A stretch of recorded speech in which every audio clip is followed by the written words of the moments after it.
Hey everyone. Hey, I'm back from a 3-week vacation. I had the best time. And yeah, I just, you might be thinking to yourself, what? Talia's live on a Wednesday morning. What? No, I know that you're not thinking that, but I just feel so excited about seeing you again and saying hello.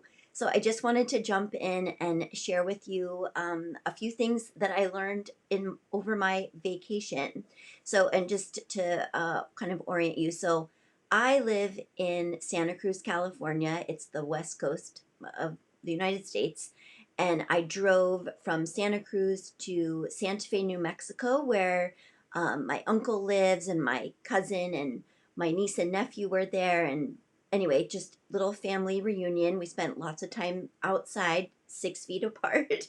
But we had such a great time, and I slept in my van in my uncle's driveway. It was awesome with my dog Zuzu. And then I took a beautiful drive to the Sierras, and I camped for a week. So I was gone for almost for 2.5 weeks, and 4 days of that were driving, but it was just bliss. And this is why it was bliss, and this is really why I'm doing this video for you here.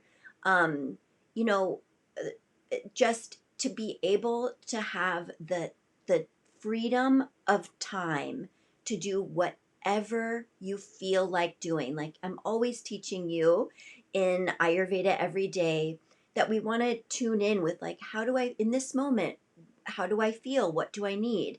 And when we're really on the treadmill of life moving too fast, or we're on a different kind of treadmill where we're really feeling like depleted by the anxiety and depression and anger and grief that we're feeling about the coronavirus, the political stuff that's been going on, whatever it is, it creates a block, and it's really hard to feel what you're feeling. So I think just um, obviously, if you can create more space for yourself in your schedule to just really feel what matters to you, that's always a remedy in Ayurveda, um, because it puts you more into that meditative, deeply intuitive state, which is your ajna chakra, your third eye, like letting your third eye guide you, which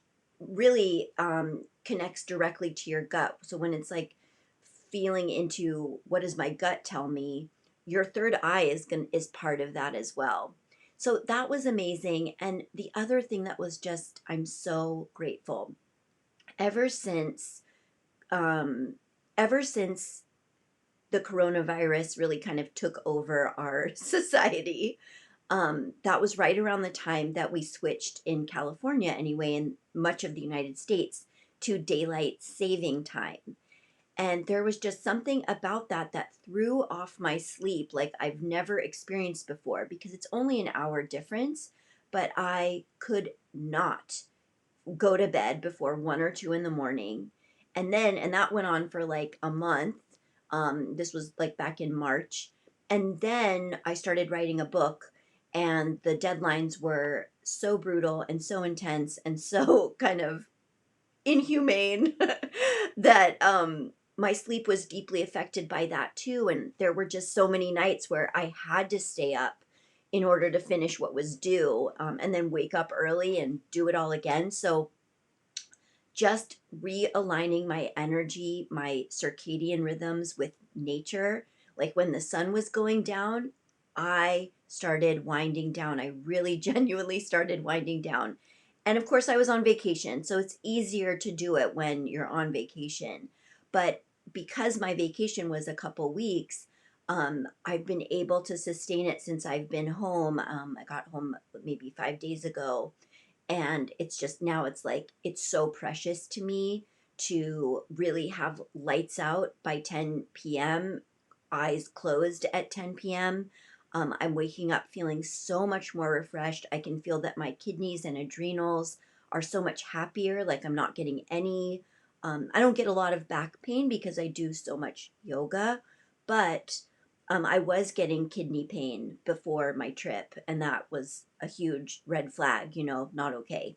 So that is really relieved. But so I want you to do this because you're here because you're interested in Ayurveda, and Ayurveda is all about aligning yourself with the rhythms of nature. So you've got wherever you live. I know it's different. So I have clients in Sweden who are like, "What? It's I would be going to bed at 3 a.m. if I was really going to follow the sun."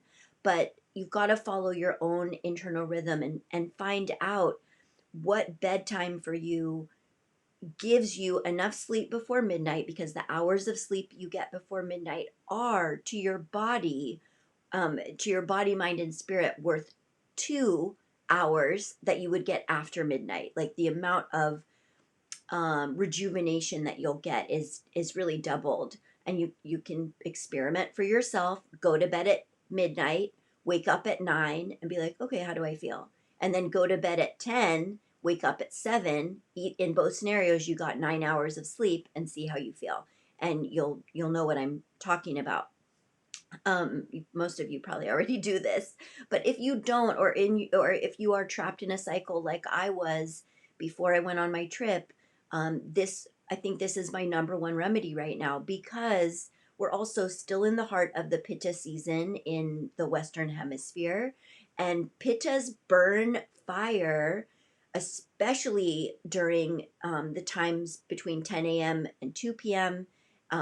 And 10 p.m. to 2 a.m. So if you get into the habit of staying up beyond 10, it's really easy for that second fire, not really a second wind, more of a second fire, to come forward and be like, oh yeah, we're up. Like, what else are we going to create? And then it's like, oh my God, I can't fall asleep again until 1 or 2 at the end of that pitta timeline. So I just wanted to share that with you. I also did some studying on the coronavirus while I was away, because I really had to be paying attention to, keeping myself healthy while I was traveling. And I think that the my conclusion is for sure, like everyone, that all the experts are saying is, social distancing is just so important. Wearing a mask when you're around other people, it's also a sign of just respect for others. However, you do not need, and this is my opinion, you do not need to wear a mask when you are alone in your car, when you are walking outside and you're not crossing paths with other people, when you are hiking in the woods and you're not crossing paths with other people.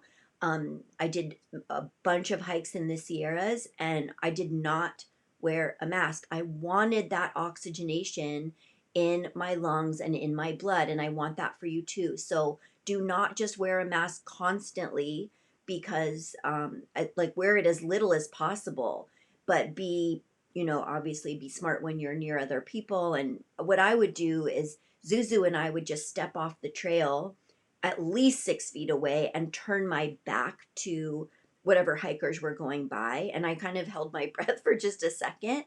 That was what I did, so that I didn't have to mask up while I was in the wilderness with like the most amazing, pure air that I could get. And I just wanted to be able to breathe freely. Like that's I think that's just real part of what's happening right now. There's a lot of on the right, emotional is physical, and on the emotional psychic levels, like, there's a lot of like, I can't breathe.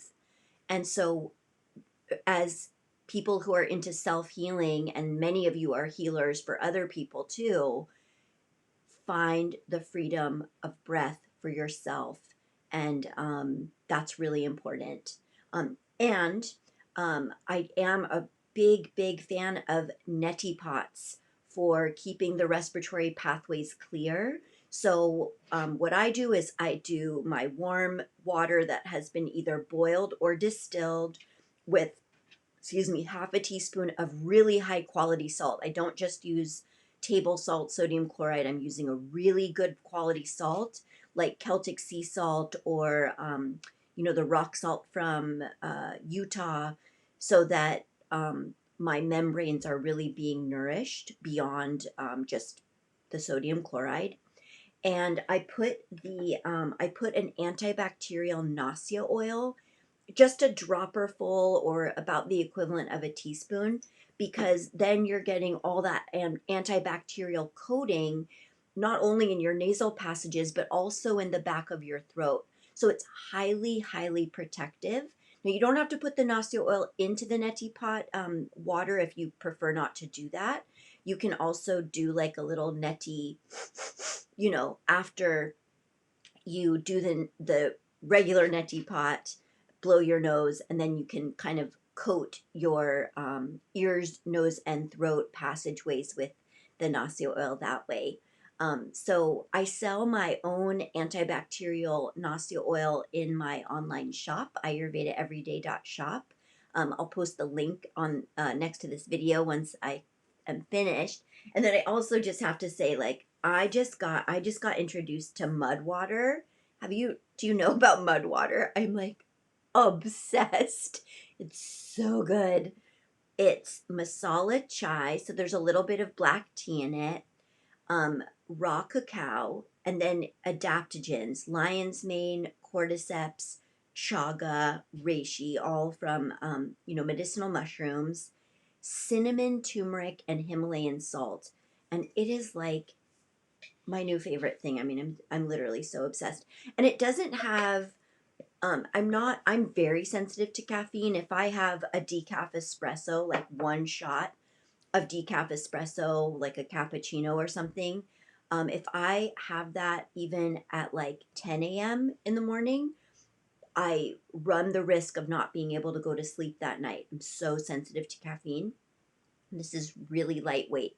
So I'm able to enjoy one in the morning. And then if I really, really want another one, I can have another one around noon or 1, and it's not affecting my sleep at all. So I'll also post a link for mud water so that you can check it out. But I'm so happy to be back. A little reluctant to be back online, I have to admit, because I just love being in nature, and this is it's a switch, especially with social media. But anyway, I'm back, and I just wanted to jump in and say hello, and hello, hello. And there's so much good stuff coming down the pipe, so stay tuned, and I'll see you soon.